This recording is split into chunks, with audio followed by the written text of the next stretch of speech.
बाकी का कुछ नहीं था, और तुम्हारा यही काम था कि तुम उनके गुलाम हो। तुम्हें एक काम बताया जाएगा तो काम किया जाएगा, नहीं तो तुम वो काम भी नहीं करोगे तो कोड़े खाओगे। यही था ना जब हमारा देश 1947 15 अगस्त को देश आजाद हो गया, और 26 जनवरी 1950 को संविधान लिख के इस देश की प्रतिलिपि चालू हो गई। आपको आजाद कर दिया, आपको स्वतंत्र कर दिया। आपके ऊपर कोई जातिवाद का टैग लगाता है, आपको अगर सैलरी का कोई पैसे नहीं देता है, आपको कोई पीटता है, आपकी बहन बेटी को कोई छेड़ता है या आपको कुछ करता है, तो आप प्राइवेट थाने में जाके एफआईआर करा सकते हो। ये बाबा साहब ना होते तो आज हमारे पास ये अधिकार होता नहीं। तो अगर मान्यवर बाबा साहब ने हमें इतनी बड़ी ताकत दी है, तो बाबा साहब एक बात कहते थे हमेशा, शिक्षित बनो, संगठित बनो और संघर्ष करो। शिक्षित कब बनेंगे हम? कब हम अपने इतिहास को जानेंगे। इतिहास को मतलब अपने इतिहास को मतलब कि अपने बाप दादाओं ने किस तरह की जिंदगी जी। एक जाड़ देख लो अपना।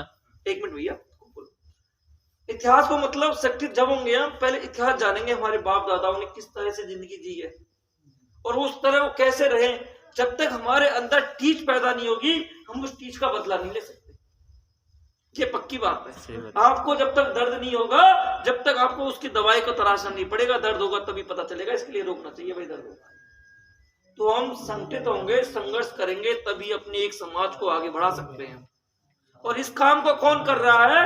बाबा साहब ने कहा शिक्षित रहने के लिए एक ऐसे व्यक्ति को जिसको पढ़ने का अधिकार नहीं था, जिसको रहने का अधिकार नहीं था, डॉक्टर बी.आर. अम्बेडकर ने इस देश का संविधान लिख के दे दिया आपके सामने। और वो संविधान उसने प्रण लिया था कि जिस देश में मैं रह रहा हूं, जिसमें मेरे बड़े बुजुर्गों के साथ या हमारे साथ मुझे पढ़ने नहीं दिया जा रहा, मुझे पानी नहीं पीने दिया जा रहा, मुझे जाति के नाम से रोका जा रहा है, मैं जिस दिन इस देश का सब कि कब काबिल हो जाऊंगा पढ़ने लिखने लायक, तब मैं इस समाज को सबको बराबर करता। और उसने सबको बराबर कर दिया। आपको ऊंच नीच बात को छोड़कर आपको सबसे पहले मानवता और संविधान के अंदर खड़ा करना। आज मीटिंग ये सबसे बड़ी बात है। आज अगर संविधान ना होता तो आप 4 आदमी इस तरह नहीं बैठे होते। ये भी पक्की बात है। मान्यवर उसके बाद में फिर हमारे मान्यवर काशीराम जी पैदा हुए। मान्यवर काशीराम जी पैदा हुए तो मान्यवर काशीराम ने हमें एक करना सिखाया। अकेला बंदा निकला वो घर घर, और वो अकेले बंदे ने पूरे प्रदेश में, पूरे भारत में घूमा और अपने बहुजन SC ST OBC को जगाया और सबको एक करके रख दिया और राजनीतिक पार्टी स्थापित की। और फिर आपके ऊपर जो शोषण होते थे, शिक्षित करना बाबा साहब ने सिखा दिया आपको, संगठित करना मान्यवर काशीराम ने, और बड़े भाई चंद्रशेखर आजाद जी को कौन कौन जानते हैं ये बताओ? नाम सुना है कभी? नाम सुना है चंद्रशेखर आजाद जी का? नहीं सुना तो मैं बता दूं।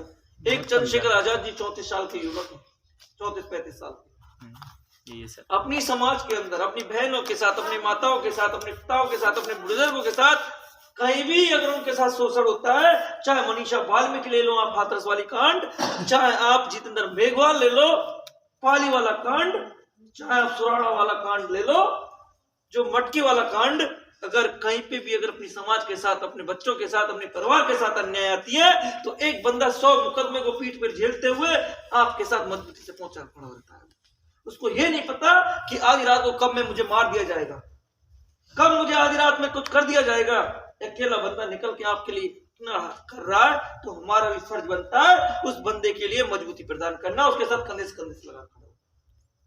जब एक व्यक्ति अपने जीवन को दांव पे लगा के आपके लिए लड़ रहा है, वो यूपी से चल के यहाँ भर राजस्थान में आता है, तो अगर अकेला बंदा कहता है कि मैं तो धौलावर्डा में आ रहा हूं, तो मुझे तो 50 तरह के रास्ते में कोई मार दे, कोई कूट दे, कोई नहीं है, और मैं भी यहाँ पे आ गया और फिर भी आप मेरे साथ लोग नहीं होंगे, तो मैं किसके लिए लड़ाई लड़ूंगा? तो आपका भी तो मुझे समर्थन चाहिए, तभी तो लड़ सकता हूं मैं। तो ये हमारे बड़े भाई चंद्रशेखर आजाद जी ने प्रण लिया है, जिस समाज के साथ, अपने दलित भाइयों के साथ, मैं दलित क्यों कह रहा हूं पता है? एक चीज बता दूं मैं, कि 4 वर्ण हैं इस हिंदू धर्म के अंदर। सबसे ऊपर ब्राह्मण लिया गया है, दूसरे पे क्षत्रिय लिया गया है, तीसरे पे वैश्य लिया गया है, बाकी सब शूद्र का बताया है।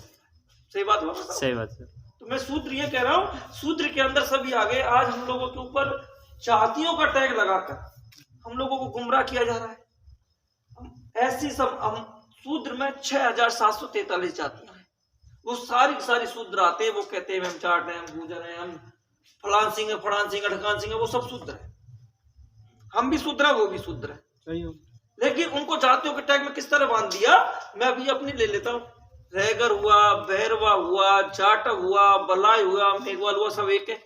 एक है सर। लेकिन जब मेघवाल के साथ हम अगर मारा पीटी होती है और हम खड़े होते हैं, जब रैगर समाज निकल के आता है तो पता है कांग्रेस जी की सरकार से क्या आह्वान करती है कि आप तो रैगर समाज के नेतृत्व में रैली करवाओ। जब हम रूपनगढ़ में आंदोलन कर रहे थे, जब ओम प्रकाश रैगर की हत्या हुई थी, तो वो रैगर वाले एक जनसभा कर रहे थे, जनसभा करके मुख्यमंत्री को बुला रहे थे। तो जब जनसभा करे तो वो भी और कोई जैसे बैरवा आते, अरे तुम तो बैरवा हो, तुम क्यों जा रहे हो रैगर के? सही बात है। बैरवा हो, तुम रैगर के क्यों जा रहे हो? रैगर वाले के पीछे तुम बैरवा, तुम क्यों जा रहे हो? जाटव निकल के आता है, तू जाटव है, तू उनके बीच में क्यों जा रहा है? फिर बलई आता है, अरे तू क्यों जा रहा है? तू बलई हो, मेघ वाला। मतलब हम एक ही समाज को, एक बाप के 4 बेटे होते हैं, चारों बेटों का, अरे तेरा नाम घनश्याम है, तेरा नाम तोताराम है, तेरा नाम हो, तेरे थोड़ी लड़ रहे हैं, हम तो उससे लड़ रहे हैं।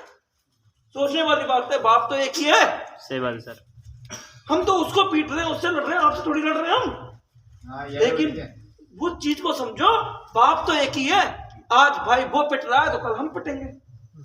तो हमको एक होना चाहिए, नहीं होना चाहिए? होना चाहिए सर। होना चाहिए ना। तो हमारे लोग एक क्यों नहीं होते? कमिटियां में किसी हो रही है। देखो, सबसे पहले ये है कि हम जब तक हम संगठित नहीं होंगे ना, तो हमको एक एक करके खत्म कर दिया जाएगा, हमारे अधिकारों को भी या हमारे जो भी मूलभूत आवश्यकता है उन सबको। इस देश की बड़ी विडंबना क्या है?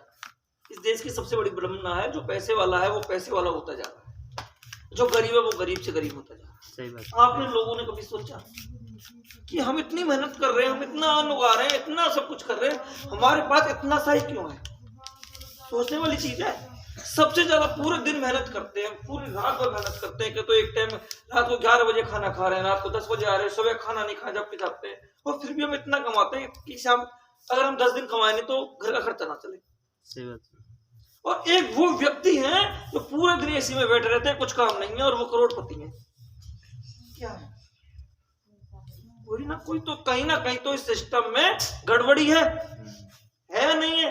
जबकि मान्य और काशीराम जी कह के गए, जिसकी जितनी हिस्सेदारी उसकी उतनी भागीदारी। जिस देश में जितने लोग हैं उनको उतना हिस्सा मिलना चाहिए, चाहे आप कहीं से भी दो। हमारे लोगों के पास जमीनें नहीं है, ये ऐसा क्यों? सोचने वाली बात है। आज अगर हम अपने हक और अधिकार के लिए लड़ रहे, SC/ST एक्ट है हमारे पास, लड़ाई होती होगी सबसे पहले लगाने जाते होंगे। सही बात है सर। सब जने जाते होंगे, सबके लिए एक ही एक्ट है आपके पास। हाँ। कोई भी अगर आपसे कोई चमार भी कहता होगा ना, सबसे पहले लगाने जाते होंगे। तो मैं भी चमार हूं तो बुरा मत मानना। लेकिन मैं ये बता रहा हूं, जब तक हम किसी से कड़वी बात नहीं कहते ना, उसको एहसास नहीं होता।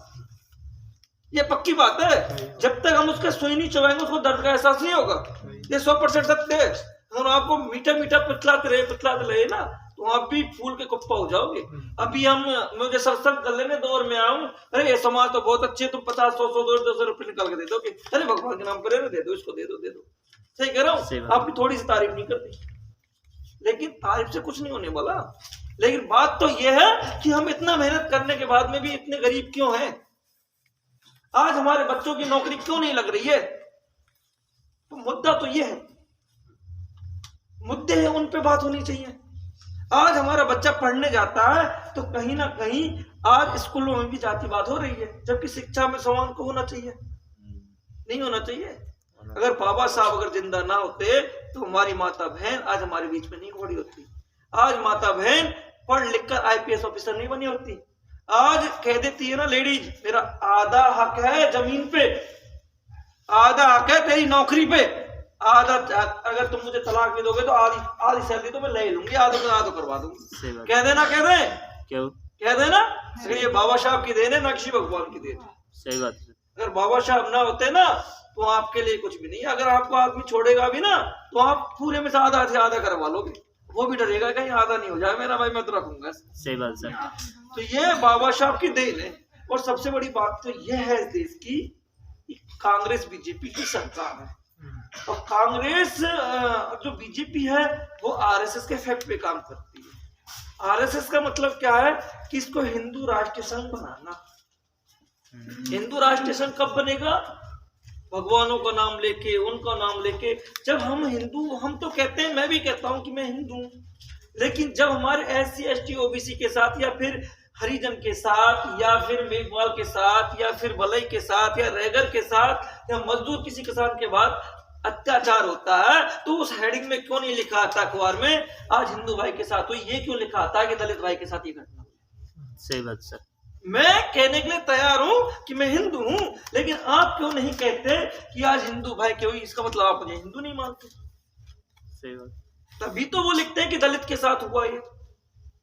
दलित का नाम क्या? दलित एक वो शब्द है, शोषित वंचित, मतलब जिसका शोषण किया जा सके, वंचित जिसको अधिकारों से वंचित रखा जा सके, जिसको नाम रख दिया उन्होंने दलित उठा के।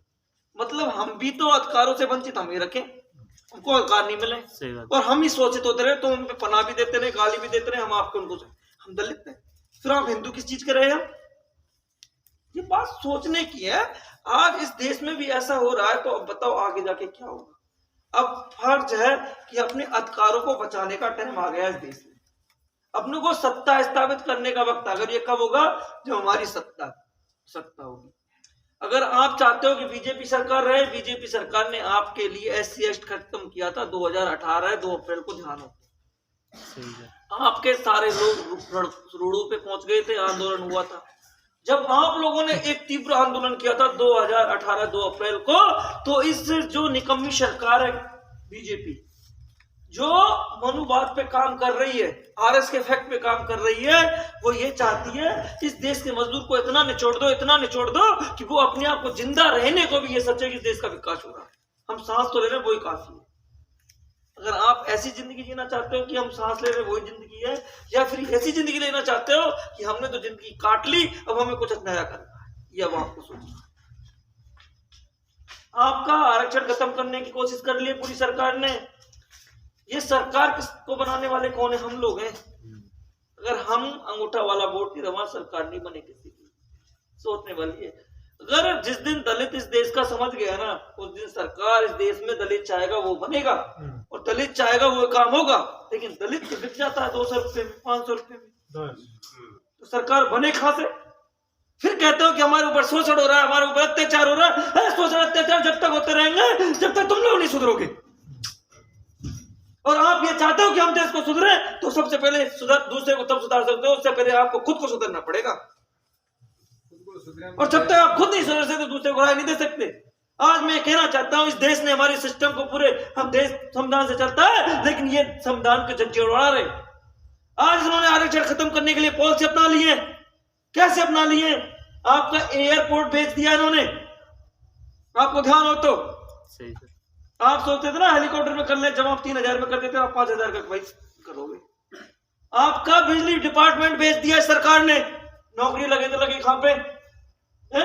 और सबसे बड़ी बात तो यह है, आपके जो पढ़ाते हैं ना टीचरों को, वो भी अभी ठेके में वैकेंसी निकालने लग गए प्राइवेट सेक्टरों पे। तो बताओ क्या है? और ये कांग्रेस भी एक सांप नाता है तो एक नाक नाता है। सांप नात ऐसा है कि एक तो डस के मारता है धीरे धीरे, और एक सीधा निकलता है। तो बीजेपी है वो सीधा आपको डस रही है, और कांग्रेस आपको धीरे धीरे खून चूस रही है। अब आपको तय करना है मरना कैसे है। कांग्रेस में रह के मरोगे तड़प तड़प के, या फिर सीधे निकली जाओगे, ये आपकी दस। दोनों में से दोनों सरकार अपनी नहीं है। क्यों नहीं है मैं साबित कर दूं। बीजेपी तो अपनी है ही नहीं है, और कांग्रेस की मैं बता दूं। अभी उदयपुर में एक घटना हुई थी, किसी टेलर का भाई टेलर मारा गया था मुसलमानों ने के जरिए। तो गहलोत सरकार खुद वहां पहुंच के उनको 50 लाख रुपए और 2 नौकरी दे के आया था। खुद गहलोत गया था। जब अपने रैगर समाज के साथ, पलई समाज के साथ, भैरवा समाज के साथ, मेघवाल समाज के साथ, चाटा समाज के साथ अन्याय होता है, तो उसको मुआवजा क्यों नहीं मिलता है? सोचे कभी? तो ये क्या है इस देश का?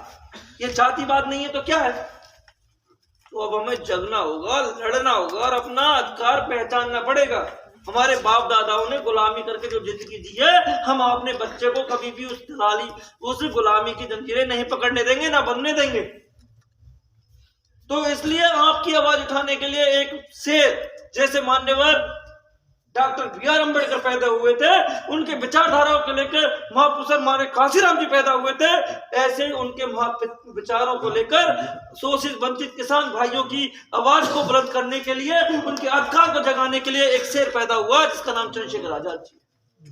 और वो आजाद जी ऐसे हैं कि इस देश में अगर जब आपके ऊपर अत्याचार होगा तो वो आपकी आवाज उठाएंगे। आप एक चीज सोचना, आपके पास इतना पैसा नहीं है कि आप बच्चों को बहुत VIP पढ़ा सकते हो। ज्यादा सा सोच कर रखते हैं हमारा बच्चा पुलिस में लग जाए, फौज में लग जाए, मास्टर बन जाए, छोटो सो, यही सोचते हो ना। फौज की नौकरी ठेके में दे दी है इन्होंने, 4 साल के लिए नौकरी कर सकते हो और जिससे ज्यादा नहीं। और 4 साल की जो ठेके में दी है ना, जिसके पास पैसा होगा, जिसकी अप्रोच होगा वही लगेगा, नहीं कोई लग नहीं रहा, कितनी पढ़ाई कर लो। बताओ गरीब का बच्चा नौकरी कैसे लगेगा है? अभी 93,000 वैकेंसी निकाली थी इसके अंदर राज्य सरकार ने, अशोक गहलोत ने, शिक्षकों की विद्या संबल योजना के तहत। अगर कोई पढ़ा लिखा हो तो समझ रहा होगा, 93,000 आज से 3 महीने पहले नौकरी निकाली थी इन्होंने। और 93,000 में क्या कौन सी थी वो, मैंने अकेले भाई ने, आपके ने, आप लोगों के प्यार से कैंसिल करवाई है मैंने। अब ये दूसरे के कितना बेवकूफ है, 93,000 वैकेंसी बड़ी मुश्किल सरकार ने निकाली, उसने कैंसिल करवा दी। वो मुझे इसलिए करवानी पड़ी कि 93,000 वैकेंसी में एक वो प्राइवेट थी, पहली बात। दूसरी बात, वो 93,000 जो वैकेंसी प्राइवेट पे थी उसमें आरक्षण नहीं था। भाई अगर ये सरकार आरक्षण खत्म करना चाह रही है तो हमारे लिए, हम तुम जातिवाद खत्म करो, हम आरक्षण खत्म कर देंगे। आपकी लड़ाई अगर कोई मजदूर के लिए, कोई किसान के लिए, कोई कमजोर वर्ग के लिए थोड़ा सा आरक्षण मिल रहा है और आपको उससे जलन हो रही है, तो आप जातिवाद खत्म कर दो। आज हमसे चमार कहना, मेघवाल कहना, वेगवाल कहना बंद कर दो, आप हमारे साथ खाना पीना शुरू कर दो। हम आरक्षण को थूकते हैं, हमारे जरूरत नहीं है। सही बात है। आप चाहते हो कि इनके ऊपर जाति का टैग भी लगे और ये भी चाहते हो ये आरक्षण ना लें, तो ये तो हम होने नहीं देंगे साहब, चाहे एक बार सुन लो, चाहे 1000 बार सुन लो। अब उनमें 93,000 वैकेंसी में ये था कि अगर ओबीसी की अगर वैकेंसी आरक्षण होता 21% आरक्षण, तो उनके 18,700 लोग ओबीसी के लगते उसमें। आरक्षण होता अगर एससी के लिए तो उसमें 14,400 लोग एससी के लगते उसमें। आरक्षण होता तो लगते, चाहे उनके पास कुछ भी ना हो या हो, वो तो आरक्षण सीट तो उनको 14,000 हमको देनी पड़ती। अगर आरक्षण होता एसटी समाज को तो 11,000 एसटी के लोग लगते, यानी कि टोटल 45,500 लोग अपने लगते वहां पे। जब आरक्षण नहीं है तो कहां से लगेंगे अपने? वही लगेंगे जिनके पास पैसा है या फिर अप्रोच। हम में से तो दोनों के पास, किसी के पास। तो ये चीज को, इस देश को हमें जानना है, पहचानना है, किसकी कितनी बड़ी कूटनीति है इस सरकार की। हम लोगों को बेवकूफ बना रहे हैं 5 किलो गेहूं के लालच में देख के। अरे हम कमा हम रहे, खा हम रहे, कमा सब कुछ हम कर रहे हैं, और 5 किलो गेहूं के नाम पे हमको गुमराह किया जा रहा है। अगर आपका कोई अपना एक आदमी हो तो आप सब कुछ ले सकते हो। मान्यवर काशीराम जी हमेशा कहते थे, जो जमीन सरकारी है वो जमीन हमारी है, कहते थे। मैंने तो मान्यवर काशीराम जी को पढ़ा, इसलिए मैं तो उनकी बातें करता हूँ। माननीय काशीराम जी ये भी कहते थे, वोट से हम पीएम और सीएम बनेंगे, और जो अपना रिजर्वेशन आरक्षण बन रहा है उससे हम एसपी और डीएम बनेंगे। लेकिन आप अपने आरक्षण को, रिजर्वेशन को और वोट को सही उपयोग करो। जिस दिन आप अपने वोट को भी और आरक्षण को यूज करने लग गए ना, तो आप पढ़ के लिख के एसपी भी बनोगे, डीएम भी बनोगे, और सरपंच भी बनोगे, वार्ड मेंबर भी बनोगे, सब कुछ बनोगे। लेकिन अगर आप बिगड़े, आपका काम, मैं तो यही कहूँगा, सबसे पहले एक संगठन बनाओ समाज को जगाने के लिए। आप एकत्र हो और ये ठान लो कि अब हमें एक होना है, लड़ना है अपने हक और अधिकार की। जब तक हम लड़ नहीं सकते, जब तक कुछ नहीं है, अगर हमें लड़ना होगा तभी हम अधिकार ले सकते हैं। अगर हम हमारे बाप दादा पानी के लिए संघर्ष नहीं करते तो हमें पानी मिलता क्या? नहीं मिलता। आज हमारे लिए झाड़ू बंदी होती है अगर संघर्ष नहीं करते, ये बना होता अगर संघर्ष नहीं करते। हमारे बाप दादाओं ने नहीं किया, खुल के जी रहे, आजाद जी रहे, पूरे देश में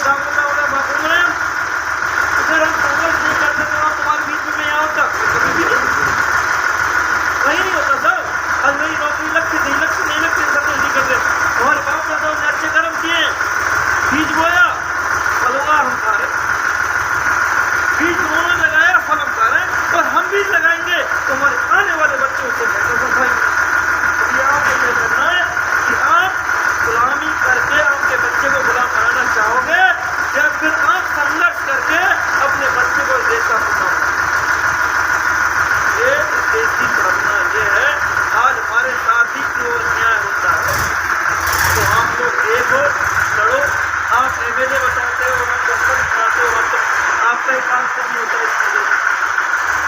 आप एक नहीं दूसरे नहीं होता साहब, आपकी बुराई आपके वहाँ पे अगर सरकार का अगर हैंडपम्प भी आ गया ना आपके साथ और वो आपके घर पे लग रहा है ना, तो ये आदमी बुराई कर देगा, इसके घर पे क्यों लग रहा है, इसके घर पे लगेंगे तो ये आदमी बुराई कर देगा, ये घर पे लग देगा इसके पे, फिर वो कैंसिल होकर चला जाता है वापस।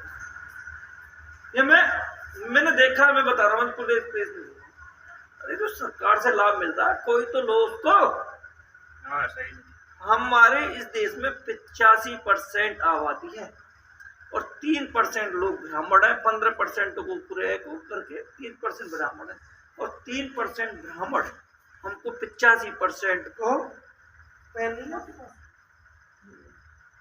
ये है, ये समाज है अपना पूरा, ये पहने समाज है और ये 85% लोग हम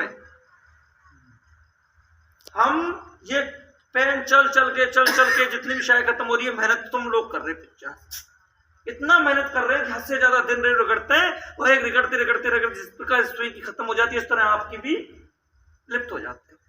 कितना बड़ा समाज है ना, और आज 15% ही है नहीं है, ये बड़ा ये होता, ये बड़ा है, मुझे तो नहीं लगता। अगर ये बड़ा होता बड़ा तो वो है, बड़ा ही राज नहीं करता। हाँ, नहीं राज तो वही कर रहा है, राज वही कर रहा है, बड़ा ये ही है क्योंकि मुंह बंद कर रही है इन लोगों को अपनी ताकत का नहीं पता। हाँ, इनको ये नहीं पता कि हम इतने लोग हैं, हाँ इनको ये नहीं पता कि हम ही मेहनत करने वाले हैं, हम ही सब काम करते हैं और ये 3% लोग हमारे ऊपर ऐसे बैठे हैं, मेहनत करने वाले को ऐसे दबोच लेते हैं ऐसे, और ये यूं, और ये दिखता भी नहीं है, इसको जब ऐसे टाक लेते हैं ये 3% ही दिखता है इस देश का। तुम इस देश के मजदूर दलित हो, यहीं पे आए हो, यहीं तक रहोगे, 3% ही चमकेगा इस देश में। तो तुम ऐसा क्यों करने हो ये बताओ मुझे। मेहनत तुम कर रहे हो, भुगत रहे हो, तुम हो, सब काम तुम कर रहे हो, और आपके पास ही भूखे नंगे हैं हम लोग, हमारे बच्चों को हम अच्छी शिक्षा नहीं दे सकते। क्या है ये? आप जागो और ये पहचानो अपना कौन है पराया कौन है। देखो अपने घर में बर्तन होते तो बचते हैं, अपनी समाज में लट्ठी बचता है, पिटते हैं, मरते करते हैं, लेकिन फिर भी एक रहो। घर में बर्तन रहेंगे तो खटकेंगे, और खटकेंगे नहीं तो पता कैसे चलेगा कौन सा बर्तन मजबूत है या नहीं। सही बात ये भी है। पक्की बात है। जब तक बर्तन खटकेगा नहीं तो पता भी तुमको पता नहीं चलेगा ना। अगर थोड़े से खटकने से अगर हम टूट गए तो ये मान लो कि हम कमजोर हैं, और हम खटकने के बाद में भी अगर दूसरा समझ आता और एक हो गए तो वो दिन रात चमचा और हड़िया होती है, वो दिन रात खटकती है, लेकिन खाना बना के वो ही देते हैं, क्योंकि खटकते भी है, करते भी है, पढ़ते भी है, कुछ भी करते हैं, लेकिन वो दोनों का मेल इतना अच्छा बनाना पड़ता है कि वो सब्जी को बना के देते हैं। अगर उनको नहीं चलाएंगे ना सब्जी लग जाएगी नीचे आपकी। तो आपके अंदर कितना भी कड़वाहट हो, कितना भी हो, वो अपने तक सीमित रखो, किसी और को ना दे। मैं तो बस ये कह रहा हूं। और 18 तारीख को हमारे बड़े भाई चंद्रशेखर आजाद जी आ रहे हैं, आपके दुख सुख में हमेशा खड़े रहेंगे, और हम गाँव जाके नैनवा। और आपने एक चीज देखा होगा, जब प्रशासन किसी के साथ यहाँ पे अगर ऐसी कोई घटना नहीं हुई हो तो ठीक है, और मैं तो चाहता हूँ कभी हो भी नहीं। अगर हो तो ना तो तुम्हारा एमएलए काम आएगा, ना सरपंच काम आएगा, ना आपका कोई प्रशासन काम आएगा, लेकिन बीमार में कोई व्यक्ति हो ना काम जरूर आएगा। एकदम। अभी कल की एक घटना बताता हूँ, मेरा फोन होगा ये ना, आज देश की घटना बता रहा हूँ। भरतपुर से हम करौली मेरे पास ही पड़ती है, तो है कोई घटना, पढ़े लिखे तो